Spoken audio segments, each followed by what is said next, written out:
Bargain Bros.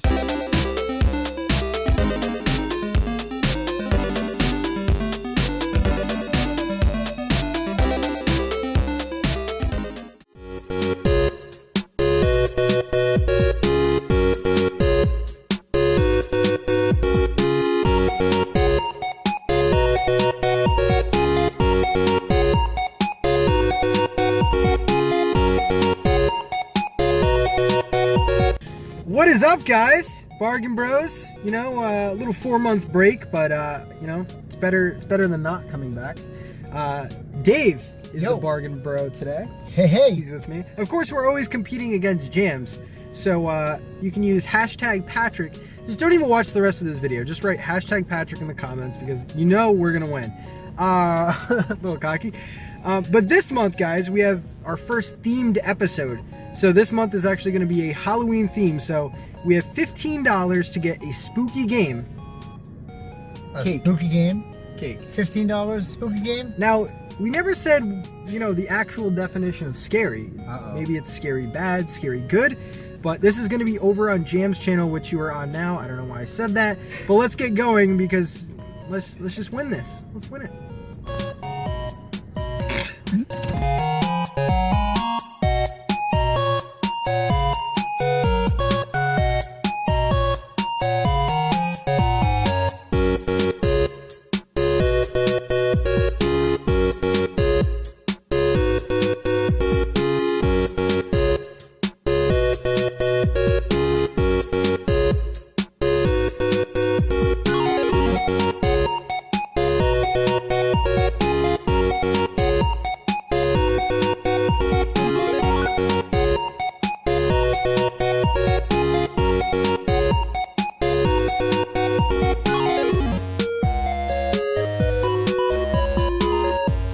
Alright, so we are outside of GameStop. We're about to go in and find our $15 scary horror game.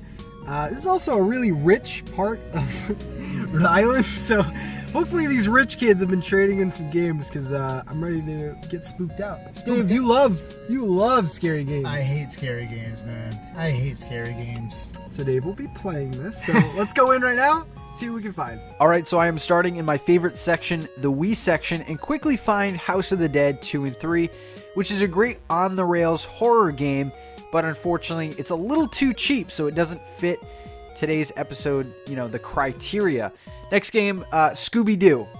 Utterly ridiculous. I don't think it's scary enough. I'm trying to beat Jams. I'm not trying to make a meme out of this. Next game, Shrek. We're getting too scary, so you know what? Have to put that back.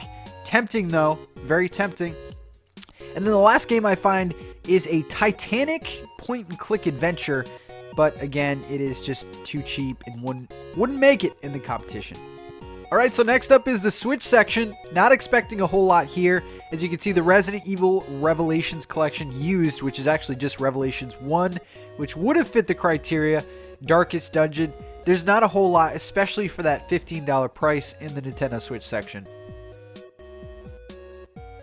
And lastly is the PlayStation section. I quickly find both Resident Evil 5 and 6 for $15.99, which would work for this competition.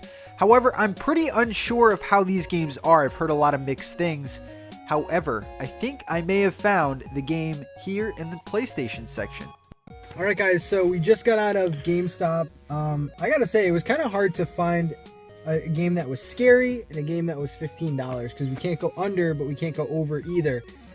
Usually what we do on Jam's channel, we go for the worst game, but in this case, I don't know if I'm breaking the rules or anything, but I went for the scariest game. So this is actually the first non-Wii game that I have in this competition, and this game is The Town of Light for the PlayStation 4. As you can see here, $15.99. That's good. That's by the rules. This game sounded interesting to me. Basically, you play as a 16-year-old girl who like suffers from like mental illness. So basically, you're going back to the old insane asylum, basically, and it's set in like the 1940s and stuff. So it's a walking simulator, but I have a feeling it's gonna be really creepy. And I'm hoping that the graphics are really good in this. So, The Town of Light is the contender this week for hashtag Patrick.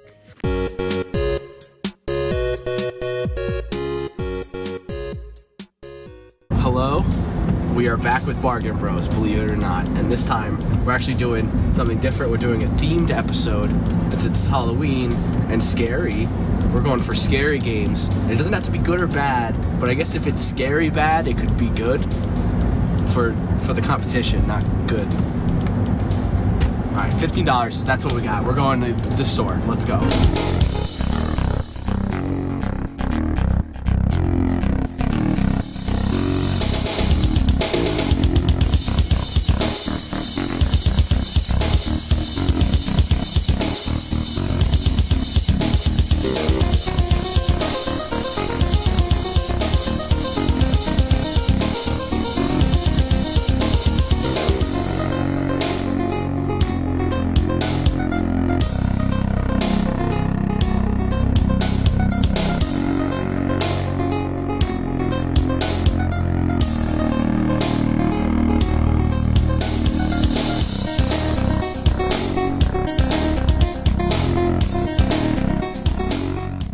I look at the GameCube section immediately and see that they have millions of copies of Chamber of Secrets on the GameCube. Now, of course, this doesn't fit the criteria, so I have to put them down. Not scary enough. Now, Tanina finds this scary game, Science Papa. Now, I don't know about it, but I don't think it's scary enough. Interestingly, at the Wii section, I look at the same exact Scooby-Doo game as Patrick looked at. I didn't get it, though, because I need to find a real scary game. And lo and behold, I find Resident Evil 4 on the Wii. But the only problem is it's too cheap. So I gotta find something else. But then I remember the GameCube also has a version of Resident Evil 4, so I look at that, and guess what? It's $15. Pat, you're going down. One of our rules with Bargain Bros is that we can't buy a game that we've already played. And luckily, I've never played this one before. Resident Evil 4 for the GameCube. I was gonna get it for the Wii because that's the better version, but that one was too cheap. So this one is the one we're going with. And even Tanina made out like a bandit today because she got Monster House on the PS2. Let's go.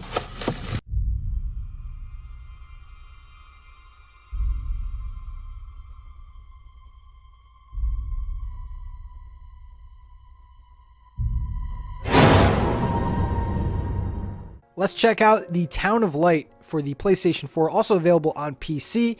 This is my game for Bargain Bros this time. And, you know, my job was to get a scary game, and I think that the Town of Light fits that pretty well. So the Town of Light is essentially what you would call a walking simulator.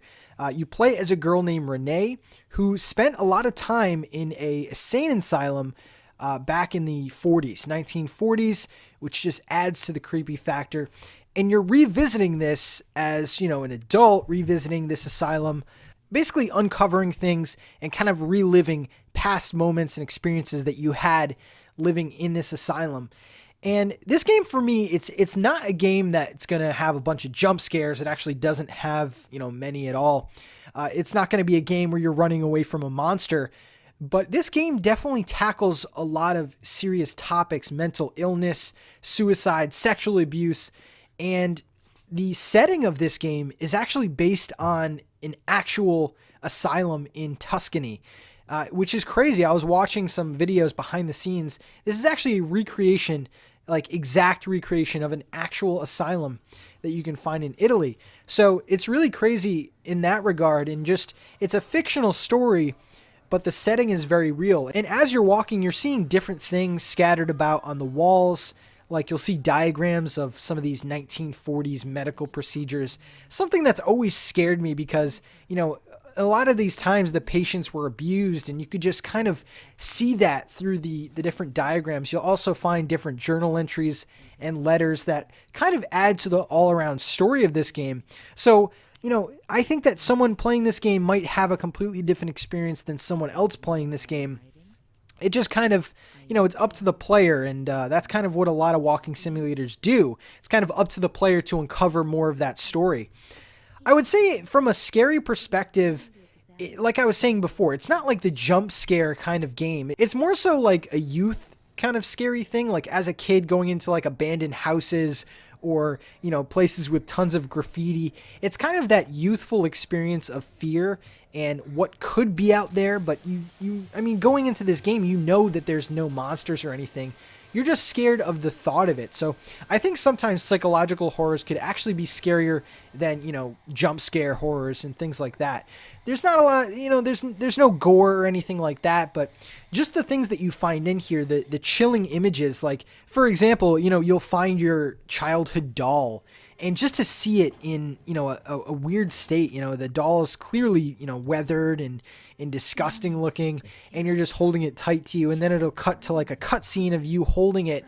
And that's another thing, the cutscene, the art style of these cutscenes are really eerie and really creepy. I wouldn't even say Tim Burton-esque, but kind of in that dark vein. So all around this game, the one thing it did accomplish is I was just uneasy the whole time playing this. I wasn't really sure what to feel and how to feel. So I think that in terms of creepiness, this game definitely hits the mark there. I wouldn't say it's a scary game. It's more of, like I said before, a psychological horror. So it's kind of up to the player. How big your imagination is how scary this game could be. But overall, a pretty good game. I would recommend it, and I think $15 is a pretty good price for this game.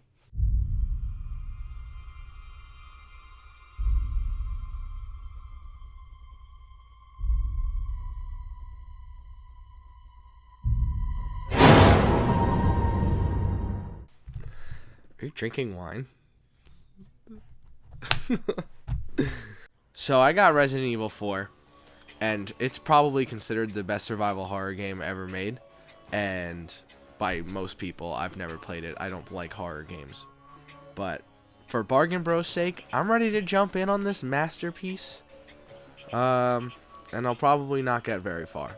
Resident Evil 4 has got to be one of the scariest games I've ever played, though that's not saying much considering I don't play many scary games. The game is about this dude. His name is Leon Kennedy, and he's about to save the President of the United States' daughter. Yes, you alone are going to a countryside infected with zombies to save the President's daughter. Since Leon's so badass, though, I don't think we have to worry about anything. I mean, just look at that hair. It's fucking beautiful. I mean, these two police guys are supposed to help you, but they're too scared and stay in the car. Which, honestly, would be me in this situation, but this doesn't work out too well for them in the future. You'll see later. So now that we're out of the car, we can finally see how this game controls. Holding the left trigger down pulls down your gun and lets you aim with the analog stick and shoot with A. Holding down the right trigger lets you pull your knife out and move it around with the analog stick and swipe with A. And get this, you're not allowed to move when you're aiming your gun or your knife, which took a long time to get used to for me, not gonna lie. Other than those two moves, you really just walk around with Leon and check stuff out. Look, as soon as something remotely scary comes on the screen, I'm already hesitating to walk inside a fucking hut, and I haven't even seen an enemy yet. The real thing to get used to is the over-the-shoulder camera. You don't have full control of the camera, it just looks where you look, so you can't really look around very easily. And that makes me very helpless and very scared. I really do like how Leon just walks into someone's house without even knocking, though. I really appreciate that. And of course, the guy that owns the house isn't thrilled to see a stranger in there, so he swings an axe at him. Leon's literally breaking laws here. He trespassed into some guy's house, and obviously the guy has full rights to swing an axe at him, and now he's telling him to freeze with the gun. This guy is breaking the law. I don't care if you're looking for the president's daughter, man. This is law breaking, bro. So now that we've killed the first enemy, all hell breaks loose, and now we got a whole bunch of zombies coming after us. It took a lot of courage for me to even get out of this house in the first place, and then as soon as I get outside, I get my ass handed to me. At this point, this is where I let Tanina play a little bit, and it didn't go so well for her either. Alright, yes, admittedly, we're not good at this game, but I'm scared, and she doesn't like zombies, and I'm terrified of everything in the world, and it's not a good combination. After we kill all those zombies, we get to finally go down the path. In some buildings, you find ammo, health items, and money. This is the survival aspect of the game, as these items are low in quantities. One side horror, one side survival, smash them together, and you got survival horror, baby. Considering I'm already grasping for air and I'm terrified, I can say I'm not doing this genre justice. Not only is there hardly any items, but you also have a limited inventory. This inventory system is awesome. It has it set up like a grid and you only have limited space to put things down. So if you want to stock up on health items, you better make some room. You can also combine certain items to make better ones, such as combining 2 green herbs to make green herbs times 2. Yeah, that's literally the item name, so I don't know. After saving a dog from dying, we're stopped at the shack and the music starts playing. Music only plays when you're about to get mollywopped by zombies, and this sets up a great atmosphere. But if you're like me, this will just terrify you. I stayed in this shack expecting some zombies to flood in, but no one came, and I finally got the courage to go outside and almost died. Great. And after I almost died 2 times, you finally get the playing manual, which teaches you how to play. Yeah, thanks game, about 10 minutes too late. At this point, you can see the town. And look, our police friends got burned at the stake. This bodes well for me. Obviously, I died right away and got the infamous, "You are dead" screen, and finally got the courage to go back and kill all those zombie sons of a bitches. After that, I went to the next part of town, saved, and said, yeah, let me put this down and I'll come back later. And I got too scared, so I did it. Look, all in all, this game's nightmarish atmosphere, survival horror mechanics, flavor text, unfamiliar territory, they all add to the amazing quality of this game. I know there's so much more this game has to offer, but God knows I'm not courageous enough to keep going, so I'm just gonna go watch a Let's Play of it and say that I played it. Look, at the end of the day, whether you like zombie games or not, or spooky games or not like I do, not at all, Resident Evil 4 is a masterpiece, and it is definitely the best horror game ever made. Sorry, Pat, you lose. Bargain Bros!